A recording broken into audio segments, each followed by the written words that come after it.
하나님 말씀은 고린도전서 15장 51절과 52절입니다. 보라, 내가 너희에게 비밀을 말하노니 우리가 다 잠잘 것이 아니요 마지막 나팔에 순식간에 홀연히 다 변화되리니 나팔 소리가 나매 죽은 자들이 썩지 아니할 것으로 다시 살아나고 우리도 변화하리라. 사랑의 아버지 하나님, 이 시간도 우리 샤론 성가대의 찬양을 통해서 영광 받으시옵소서. 하나님 말씀을 저희들이 이제 받습니다. 우리 마음 문을 활짝 열어주시고 오늘 주시는 이 말씀을 깨닫고 또 말씀대로 살 수 있도록 우리 모두를 도와주시옵소서. 부족한 종이 하나님 말씀을 들고서 싸우니 이 시간도 주의 성령께서 종을 온전히 붙잡아 주시옵소서. 예수님의 이름으로 기도합니다. 아멘. 오늘은 부활주일입니다. 우리 시간에 옆에 사람하고 해피 이스터 한번 해보시죠.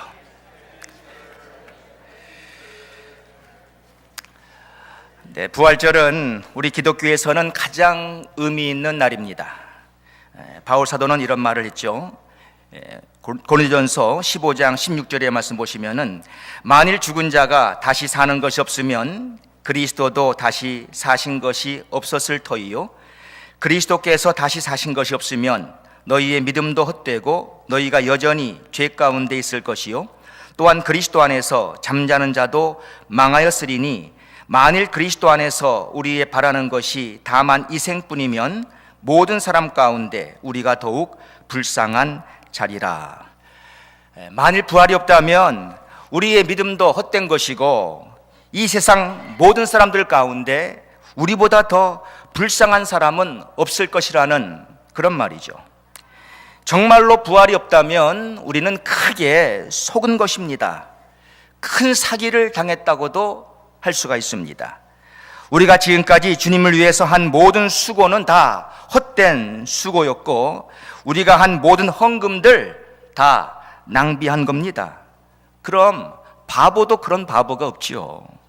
특별히 그리스도를 위해서 순교하신 모든 분들, 그렇다면 이들은 억울하게 죽은 것입니다. 그러나 우리의 수고는 결코 헛수고가 아니에요. 여러분들이 드린 모든 헌금은 지금 다 하늘 창고에 보관되어 있습니다. 특별히 그동안 순교하신 모든 분들, 이들은 이 땅에서 가장 고귀하고 영광스러운 죽음을 맞이하신 분들입니다. 왜냐? 부활은 사실이고 분명 있기 때문입니다. 오늘은 제가 특별히 부활에 대해서 말씀을 드리면서 이 말씀을 세 가지로 정리해 보았습니다. 첫째, 부활은 죽어야 가능하다는 것입니다. 부활은 죽어야 가능하다. 네, 산 사람은 부활할 수 없죠. 부활은 죽어야 할 수 있는 거예요. 지금 살아있는 우리는 부활 못합니다. 이 살아있는 몸 가지고는 절대로 천국 갈 수 없어요. 고린도전서 15장 50절 말씀 보시면은 형제들아 내가 이것을 말하노니 혈과 육은 하나님 나라를 이어받을 수 없고 또한 썩는 것은 썩지 아니하는 것을 유업으로 받지 못하느니라. 우리의 지금 살아있는 이 몸은 썩을 몸이에요. 이 썩을 몸을 가지고는 하늘나라에 못 간다니까요. 썩지 아니하는 몸을 가져야 하늘나라에 들어가는 것입니다. 그래서 고린도전서 15장 52절 말씀 보시면 나팔 소리가 나매 죽은 자들이 썩지 아니할 것으로 다시 살아나고 이렇게 말씀하죠. 그리고 53절 말씀 보시면 이 썩을 것이 반드시 썩지 아니할 것을 입겠고 이 죽을 것이 죽지 아니함을 입으리로다. 그러니까 사람이 부활을 하게 되면은 다시는 죽지 않습니다. 죽지 않는 것뿐만이 아니라 이제는 더 이상 늙지도 않아요. 또 아프지도 않습니다. 그러니 부활하면 얼마나 좋겠어요. 제가 다음 주일에 은퇴식을 갖지 않습니까? 그래서 그때 쓸 영상을 준비하기 위해서 저더러 옛날 사진들을 좀 골라서 가져오라고 하시더라고요. 그래서 지난번에 오랜만에 옛날 사진들을 보니까 정말 감회가 새롭고, 제가 그땐 참 젊었었습니다. 머리숱도 많았고 얼굴도 미남이고, 지금 많이 늙었어요. 저도 그래서 요즘은 이 사진 찍는 것을 꺼려합니다. 이제 이 땅에서 더 오래 살면 살수록 정말 더 늙어갈 것입니다. 앞으로 제가 20년을 더 산다고 하면 그땐 지금보다도 더 늙었겠죠. 그런데 제가 부활할 때는 어떤 모습으로 부활을 할까요? 제가 죽을 때의 모습으로 부활을 할까요? 아닙니다. 제가 가장 젊고 싱싱하고 좋았을 때의 모습으로 부활합니다. 그리고 영원토록 그 모습을 저는 계속 유지하게 될 것입니다. 그러니 여러분들, 이 부활이 기대가 되지 않습니까? 요즘 거울을 보면 늘 낙심하잖아요. 우리의 겉사람은 후패하나. 네, 우리 모두는 다 늙어가는 것입니다. 그런데 사실 이 땅에서 늙기만 하는 것이 아니라 또 병이 들어요. 늙는 것도 억울한 일인데 병까지 든다면 얼마나 이 마음 아픈 일이겠습니까? 참 안 됐죠. 그런데 어쩔 수가 없어요. 우리가 현재의 이 몸을 가지고 있는 이상 우리는 늙고 병드는 겁니다. 그런데 이 모든 문제를 무엇이 해결합니까? 부활이 해결합니다. 부활. 그러므로 성도 여러분, 죽는 것을 두려워하지 마세요. 우리 믿는 자들에게 있어서는 사실 죽음이 축복입니다. 시편 116편 15절 말씀 보시면 성도의 죽는 것을 여호와께서 귀중히 보시는도다 그랬어요. 죽음은 결코 나쁜 것이 아닙니다. 우리 사람들은 흔히 죽음을 부정적인 시각에서만 바라보지만, 여러분, 그러나 죽음을 우리가 부정적으로만 봐서는 절대로 안 돼요. 물론 사랑하는 사람이 세상을 떠나면 많이 슬프죠.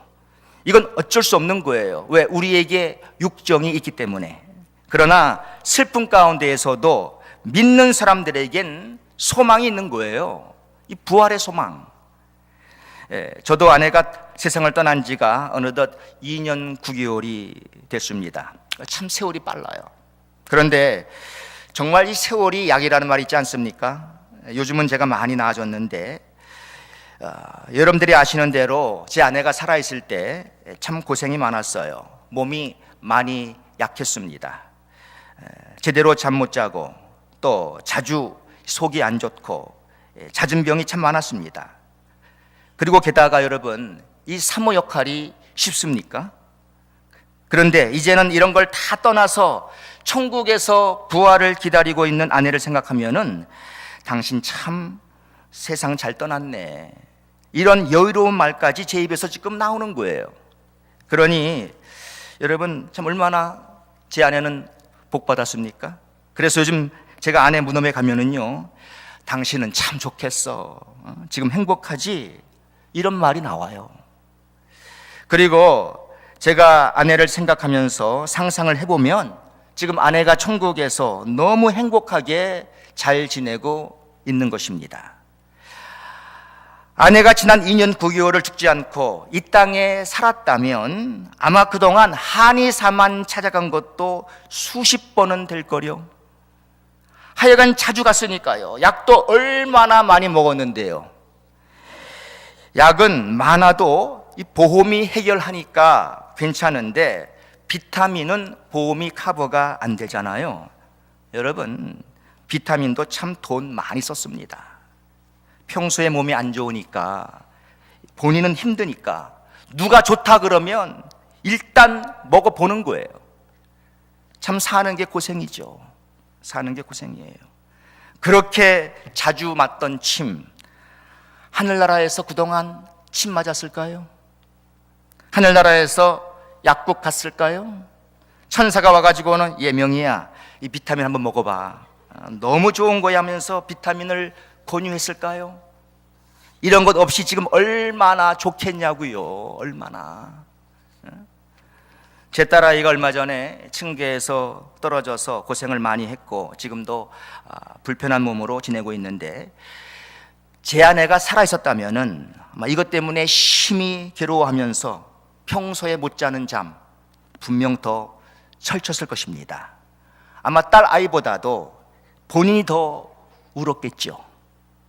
그런데 아내가 지금 하늘나라에서 이것 때문에 신경이 쓰여서 지금 사는데 지장이 있겠냐고요. 참 말이 이상하지만 어떤 면에선 잘 죽은 거죠. 제 말이 이해하시죠? 목사님, 응? 옛날에 사모님하고 관계가 안 좋았나? 여러분 다 이해하시죠? 네. 저희를 아는 사람은 다 알 거예요. 그런데 어떻게 제가 죽은 아내를 놓고도 이런 말을 할 수가 있는 것입니까? 아내는 죽었지만 죽은 게 아니거든요. 지금 잠자고 있습니다. 앞으로 깨어날 거잖아요. 그래서 성경은 죽은 자를 두고 뭐라고 하지요? 자는 자라고 말하지 않습니까? 잔다고 해요. 데살로니가전서 4장 13절 말씀 보시면 형제들아 자는 자들에 관하여는 너희가 알지 못함을 우리가 원치 아니하노니 이는 소망 없는 다른 이와 같이 슬퍼하지 않게 하려 함이라. 부활이 있으니까 저에게 죽은 아내를 놓고도 이렇게 말할 수 있는 여유가 있는 거예요. 아내를 생각하면 불쌍한 것이 아니라 때로는 시기가 날 만큼 부러울 때도 있습니다. 그런데 보세요. 우리가 죽은 모든 사람을 두고 이런 동일한 말을 할 수 있는 것이 아닙니다. 아내는 예수님을 믿고 구원받은 하나님의 자녀로 세상을 떠났기 때문에 제가 이런 말을 할 수 있는 것이지, 예수님을 믿지 않고 세상을 떠난 사람의 경우라면은 어떻게 이런 말을 할 수가 있겠습니까? 그냥 불쌍한 생각밖에 안 들겠죠. 그래서 이 예수님을 믿는다는 것이 이렇게 큰 축복이라는 거예요. 그래서 성도의 죽음을 하나님이 귀히 여기시는구나, 이 말씀이 깨달아지는 것입니다. 여러분들 가족 중에, 친지들 중에, 또 친구 중에 아직까지도 예수님 믿지 않는 분들 계십니까? 여러분들 그들에게 전도하세요. 그들을 위해서 또 여러분들 매일 기도하세요. 이들이 예수님 믿고 구원받아야 앞으로 세상을 떠난다 해도 확실한 부활이 있기에 우리는 세상 사람들처럼 슬퍼하지 않게 될 것입니다. 전도하세요. 저들이 구원받아야 돼요. 자, 부활에 대해서 제가 정리한 두 번째 말씀은 곧 부활은 최고의 기쁨을 준다는 것입니다. 부활이 우리 인간에게 최고의 기쁨을 선사합니다. 우리는 세상을 살아가면서 시시때때로 기쁜 일을 만납니다. 전 어렸을 때에 제가 그렇게 갖고 싶어 했던 자전거를 우리 아버지가 사주셨을 때 얼마나 기뻤는지 정말 말로 다 표현할 수가 없습니다. 너무나 좋았어요. 또 제가 커서는 제 아버지가 제게 새 차를 사주신 날 얼마나 기뻤는지요. 날 것 같았어요. 또 우리가 이 비엔나 성전을 매입하고 이곳에 들어오게 된 날 정말로 기뻤습니다. 우리가 세상을 살다 보면 이렇게 크고 작은 기쁜 일들이 우리에게 생깁니다. 그런데 우리 사람에게 있어서 가장 큰 기쁨은 무엇일까요? 사람이 경험할 수 있는 가장 큰 기쁨, 큰 로또에 당첨된 거, 그것도 정말 기쁠 거라고요. 또 자녀가 그렇게 가고 싶어하는 대학에 합격했어요. 그것도 풀 장학금을 받고요. 이것도 경사지요. 기쁜 일이에요. 앞으로 3개월 사형 선고를 받은 남편이, 암으로 3개월 사형 선고받은 남편이 거짓말같이 깨끗이 나왔어요. 정말 기쁜 일입니다. 그런데 우리 믿는 사람들에게 있어서는 The best is yet to come. 이럴 때는요, 영어의 표현이 참 멋져요. 이걸 한국말로 굳이 번역을 한다면 최선은 아직 오지 않았습니다, 이런 말이에요. 제가 설명을 하자면 우리 믿는 사람들에게는요, 아직 최고의 기쁨은 오지 않았다는 거예요. 다시 말해서 우린 앞으로 최고의 기쁨을 맞이할 날이 분명 올 것이라는 말입니다. 그 날이 어떤 날이죠? 사랑하는 죽었던 사람이 다시 살아나는 것을 보게 될 그 날이에요. 그 날. 안 그렇겠어요?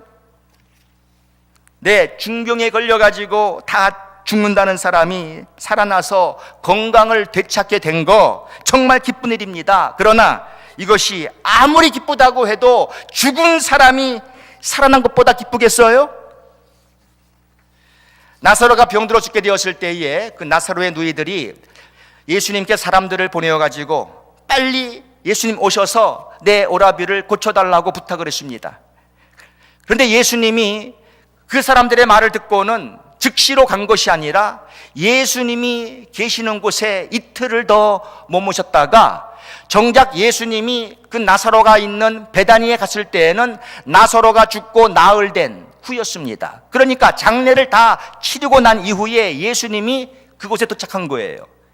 늦게 오신 예수님 보고 그 누이 동생 마르다가 뭐라고 했습니까? 요한복음 11장 21절 말씀 보시면 마르다가 예수께 여짜오되 주께서 여기 계셨다면 내 오라비가 죽지 아니하였겠나이다. 그러니까 왜 예수님 이렇게 늦게 오셨냐는 것이죠. 빨리 좀 오셨으면은 오라비가 병에서 치유받고 나았을 텐데요. 성도 여러분, 왜 예수님이 그 누이들이 사람을 예수님께로 보냈을 때에 빨리 오셔서 그 나사로를 고쳐주시지 왜 죽은 이후에 오셨을까요? 예수님이 평소에 게으름을 피시는 분이시라 그랬습니까? 예수님이 너무나 그때 바쁘셔서 그랬습니까? 예수님이 매정한 분이라서 그랬습니까? 아니죠. 예수님은 그 당시의 사람들에게 병에 시달려서 아픈 자가 고침받는 것보다 죽은 자가 부활하는 것이 얼마나 더 큰 기쁨이 되는 것을 저들에게 증명해 보이기 위해서, 그 저들에게 이 부활이 있음을 알려주고 부활의 소망을 주시기 위해서 예수님 일부러 그렇게 하신 거예요. 다시 말해서 우리 인간들에게 진정한 이 부활의 소망을 주기 위해서였죠. 여러분, 사람은 소망이 있을 때 기쁜 거예요. 그렇죠? 여러분들 기억나세요? 옛날에 참 우리나라가 정말로 못 살았습니다. 그러니 이 계란 하나 먹는 거 쉽지 않았어요. 저희 집이 못 사는 집이 아니었거든요. 저희 집이 무슨 재벌은 아니었지만 저희가 사는 동네에서는 가장 잘 사는 집이었습니다. 그래서 그 당시 기밀 레슬링을 하면은요, 온 동네 사람이 저희 집에 와서 텔레비를 봤습니다. 왜? 우리 동네에 TV를 가진 집이 우리 집밖에 없었거든요. 괜찮게 살았어요. 그런데도 제가 그 당시에 이 계란 하나를 먹으려면은요, 밥맛이 없어가지고 그냥 숟가락질 하는 것이 영 현찮고 그냥 이 밥을 먹는 게 보기가 답답하면은 우리 어머니가 보다 못해가지고 야, 원기채 계란 하나 해줘야겠다. 그래가지고 그때 프라이 계란 하나 먹었어요. 그런데 학교에서 소풍을 가게 되면은요, 삶은 계란이 몇 개예요? 그러다가 또 그리고 평소에 그렇게 먹고 싶어도 못 먹는 칠성사이다. 그리고 그때 여러분 기억하세요? 새알 초콜릿. 야, 이게 소풍을 가면은요, 현실화가 됩니다. 그러니 소풍 가는 것이 얼마나 기뻤겠어요. 그러니 소풍 가기 전날은 잠도 안 와요, 잠도. 사람은 소망이 있을 때 기쁜 거예요. 저는 장가 가기 전날 밤을 꼬박 샜습니다. 한숨도 못 잤어요. 너무 좋아서. 그런데 인간이 가질 수 있는 최고의 소망은 부활인 줄로 믿습니다. 부활이에요. 그래서 세상 떠난 제 아내를 생각하면은 제가 기쁘다는 거예요. 왜? 앞으로 다시 만나게 될 거니까. 만나되 우리가 젊었을 때 가장 아름다웠던 모습으로 만날 테니까 말입니다. 자, 부활에 대해서 제가 정리한 세 번째 말씀. 그 부활은 능력이라는 것입니다. 부활은 능력이에요. 세상에는 여러 가지의 능력이 있습니다. 여러분들 이 차력을 하는 사람들 아시죠? 이빨로 이 추럭을 끌지를 않나, 유리를 그냥 씹어 먹지를 않나, 송곳 위를 그냥 맨발로 걷지를 않나, 굉장합니다. 저는 전에 신기한 걸 봤는데요. 여러분, 얼음 있잖아요. 얼음이요. 얼음이 이렇게 두꺼워 이렇게 컸어요. 컸는데 이 얼음을 높이 쌓아놓고 그걸 무슨 망치로 친다거나 또 쇠파이프로 쳐가지고 이거를 다 부셔뜨려도 놀랄 일이에요. 사실 얼음이 이렇게 높으니까. 근데 이 사람이요, 신문지를 가져오더니 신문지를 똘똘 말아요. 신문지를. 그래가지고 이렇게 때려요, 사람들을. 신문지. 근데 이 사람이 신문지를 가지고 그 이 얼음을요 탕 치니까 얼음이 빡 부서지는 거예요. 그 얼음이. 정말 신기하더라고요. 보통 능력이 아니에요. 여러분, 또 마술을 아시죠? 참 마술 참 신기해요.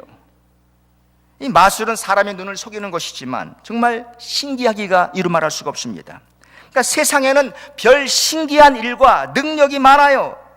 그러나 여러분, 부활보다 더 신기하고 더 큰 능력이 있을까요? 여러분, 죽은 사람이요, 죽은 사람. 지금 이 사람이 죽은 지 또 수년, 수십 년, 수백 년, 아니 수천 년 된 사람이에요. 그런데 그 죽은 사람이 살아나는 거예요. 이것보다 신기하고 놀라운 능력이 또 있겠습니까? 그런데 누가 이 능력을 행하시는 것이죠? 나사로야 나오노라, 이렇게 누가 외쳤습니까? 예수 그리스도. 요한복음 11장 25절 말씀 보시면 이렇게 말씀하죠. 예수께서 가라사대 나는 부활이요 생명이니 나를 믿는 자는 죽어도 살겠고, I am the resurrection. 네, 예수님은 부활입니다. 예수님이 부활이기 때문에 예수님은 죽은 자를 살리신 줄로 믿습니다. 그분이 부활이에요. 여러분, 예수님의 제자들을 보십시오. 이들은 3년 내내 예수님을 따라다니면서 제자 훈련을 받은 사람들입니다. 그러나 예수님이 겟세마네 동산에서 이 가룟 유다가 데려온 하속들에게 체포되었을 때 베드로를 포함한 모든 제자들은 다 도망가고 말았습니다. 베드로는 한참 도망가다가 그래도 양심의 가책을 받아가지고는 예수님의 뒤를 몰래 쫓았어요. 결국 예수님이 이제 신문 받으시는 가야바의 뜰까지 베드로가 들어갔습니다. 그런데 그곳에서 베드로는 예수님을 모른다고 3번씩이나 부인했습니다. 왜? 그때의 그 주위 환경, 그 살벌한 환경, 그 환경에 압도돼가지고 자기가 무슨 말을 한지도 몰라요. 예수님 모른다고 부인해버린 거예요. 겁쟁이였죠. 예수님이 부활하시고 처음으로 제자들에게 나타났는데 요한복음 20장 19절 말씀 보세요. 이날 곧 안식 후 첫날 저녁 때에 제자들이 유대인들을 두려워하여 모인 곳에 문들을 닫았더니 예수께서 오사 가운데 서서 가라사대 너희에게 평강이 있을지어다 그랬습니다. 그러니까 이 제자들은 그때 유대인들이, 예수님을 죽였던 유대인들이 자기들도 어떻게 할까봐 두려워가지고는 이 방문을 꼭꼭 잠그고는 방 안에서 떨고 있었던 거예요. 그런데 여러분, 이러한 제자들이 완전히 변합니다. 완전히 바뀝니다. 바깥에서 사람들에게 담대히 예수님의 죽으심과 부활을 저들은 외쳤습니다. 그러니까 그 당시에 관리들, 장로들, 서기관들, 대제사장들이 걱정이 되니까 이들을 붙잡아 가지고는 위협을 했어요. 사도행전 4장 17절 이하 보시죠. 이것이 민간에 더 퍼지지 못하게 저희를 위협하여 이후에는 이 이름으로 아무 사람에게도 말하지 말게 하자 하고 그들을 불러 경계하여 도무지 예수의 이름으로 말하지도 말고 가르치지도 말라니. 자, 이렇게 위협을 하니까 이 사람들이 아이고 저희들 잘못했습니다. 이제 다시는 그런 짓 안 하겠습니다. 이랬습니까? 아니죠. 사도행전 4장 19절 이하 말씀 보세요. 베드로와 요한이 대답하여 가로되 하나님 앞에서 너희 말 듣는 것이 하나님 말씀 듣는 것보다 옳은가 판단하라. 우리는 보고 들은 것을 말하지 않을 수 없다 하니.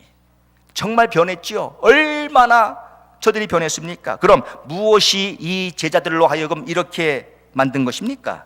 무엇이 이들로 하여금 이렇게 담대하게 만들었습니까? 다름 아닌 부활이에요. 부활. 주님의 부활을 목격한 이후에 제자들은 모두가 다 변했습니다. 그 의심 많던 도마도 예수님을 증거하고자 인도까지 가서 복음을 전했습니다. 또 대부분의 제자들은 다 순교했습니다. 부활을 믿을 때 이렇게 순교도 가능한 거예요. 부활은 능력이에요. 또 오늘날 안타까운 사실은 우리 그리스도인들이 능력 없는 삶을 살고 있다는 것이죠. 여러분, 우리에게 필요한 게 뭐겠어요? 부활입니다. 이 부활의 신앙을 가져야 돼요. 그리고 생각을 해보세요. 부활하신 그 예수 그리스도가 지금 우리 안에 살아계시지 않습니까? 갈라디아서 2장 10절, 내가 그리스도와 함께 십자가에 못 박혔나니 그런즉 이제는 내가 산 것이 아니요 오직 내 안에 그리스도께서 사신 것이라. 네, 맞습니다. 지금 우리 안에는 부활하신 그리스도가 살아계십니다. 그런데 왜 낙심하고 절망하시냐고요? 사랑하는 성도 여러분, 우리가 언제 이 부활의 능력을 체험하게 되는지 아십니까? 내 자아가 죽을 때입니다. 내 옛사람이 죽은 것을 내가 철저히 인정할 때입니다. 예수님이 이런 말씀하셨죠. 누가복음 9장 13절에 또 무리에게 이르시되 아무든지 나를 따라오려거든 자기를 부인하고 날마다 제 십자가를 지고 나를 쫓을 것이니라 그랬어요. 주님이 왜 이렇게 말씀하셨을까요? 우리가 이렇게 살 때, 자기를 부인하고 날마다 그 십자가를 지고 살아갈 때 나는 능력의 삶을 살 수 있기 때문에 그렇습니다. 우리의 모든 문제는 뭐예요? 내가 살아있어서 문제예요. 내 자아가 살아있으니까 이게 모든 문제를 다 가져오는 거예요. 성경에서 가장 큰 계명이 두 가지죠. 마음을 다하고 성품을 다하고 힘을 다하여 주 여호와 너희 하나님을 사랑하라. 이게 첫째 되는 계명이고요. 둘째는 내 이웃을 내 몸과 같이 사랑하라는 계명이에요. 이것이 모든 율법과 선지자의 강령이니라. 그 말은 뭐냐면 모든 그 당시의 구약 성경, 이 성경의 엑키스가 바로 하나님 사랑하고 이웃 사랑하라는 거예요. 가장 중요한 게 하나님 사랑과 이웃 사랑입니다.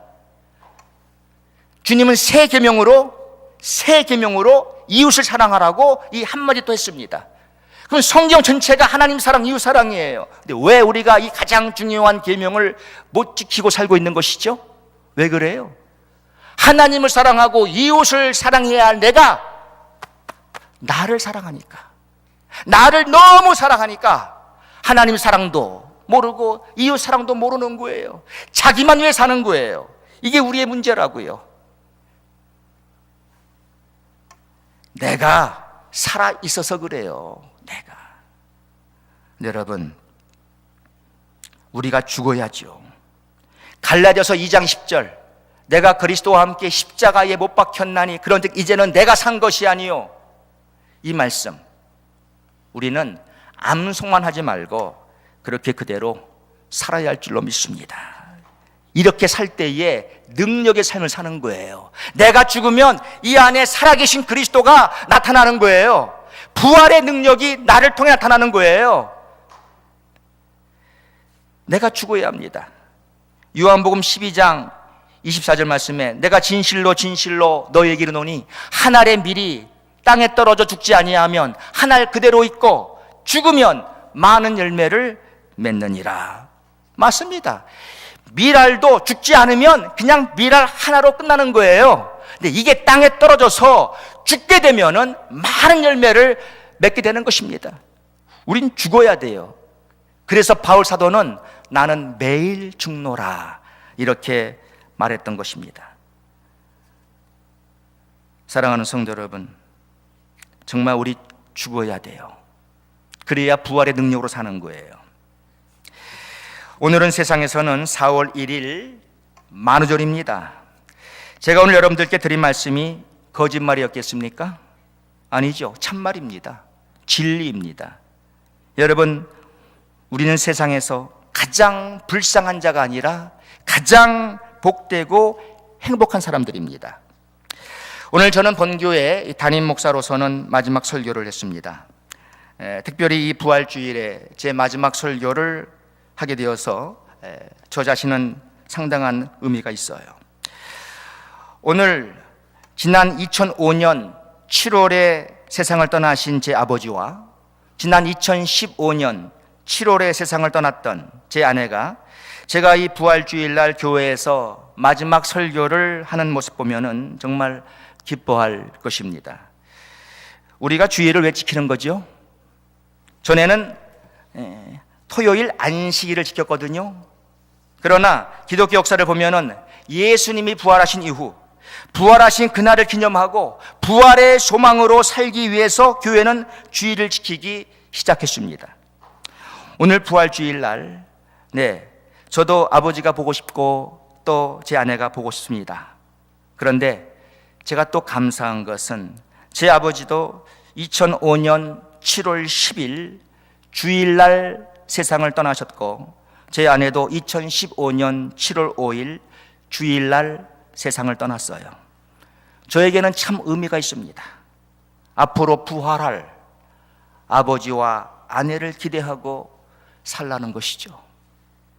성도 여러분, 여러분도 끝까지 부활의 신앙으로 사시길 바랍니다. 제가 오늘 말씀드린 세 가지 꼭 기억하세요. 첫째, 부활은 죽어야 가능합니다. 그러니 죽음을 두려워하지 마세요. 늙는 것도 두려워하지 마세요. 질병도 염려하지 마세요. 우리는 죽으면 앞으로 멋지게 부활할 것입니다. 둘째, 부활은 최고의 기쁨을 줍니다. 세상을 떠난 여러분이 사랑했던 그 사람이 믿는 사람이었다면 여러분에게 최고의 기쁨은 아직 오지 않았습니다. 이제 앞으로 그 기쁜 날이 오고야 말 것입니다. 그러니 그날을 소망하시고 오늘 현재를 그들을 기다리는 마음으로 기쁘게 사시기 바랍니다. 셋째, 부활은 능력입니다. 이 세상에 부활보다 더 큰 능력은 없습니다. 우리는 이 능력을 지금도 경험할 수가 있어요. 내 자아가 죽을 때 나는 비로소 이 능력을 경험하게 됩니다. 그래서 우리도 바울사도처럼 매일 죽읍시다. 내가 죽어야 돼요. 내가 그리스도와 함께 십자가에 못 박혔나니 이렇게 옛사람이 죽은 것을 우리도 선포합시다. 내가 죽으면 내 안에서 부활하신 예수 그리스도가 분명 삽니다. 여러분들 모두 오늘 말씀을 기억하시면서 이렇게 사시게 되기를 간절히 축원합니다. 사랑의 아버지 하나님, 예수님께서 죽음을 이기시고 3일 만에 부활하셨습니다. 그리고는 우리 모두에게, 우리 믿는 자들에게 이 부활의 소망을 허락하셨습니다. 주님 감사합니다. 아버지 하나님, 오늘 이 말씀 저희들이 기억하면서 우리도 부활을 기대하며 죽음을 두려워하지 않게 하시고 앞으로 또 우리에게 다가올 최고의 기쁨을 기다리고 기대하게 하시고 내가 죽음으로 이제 이 부활의 능력으로 오늘을 살아갈 수 있도록 우리들을 도와주시옵소서. 예수님의 이름으로 기도하옵나이다. 아멘.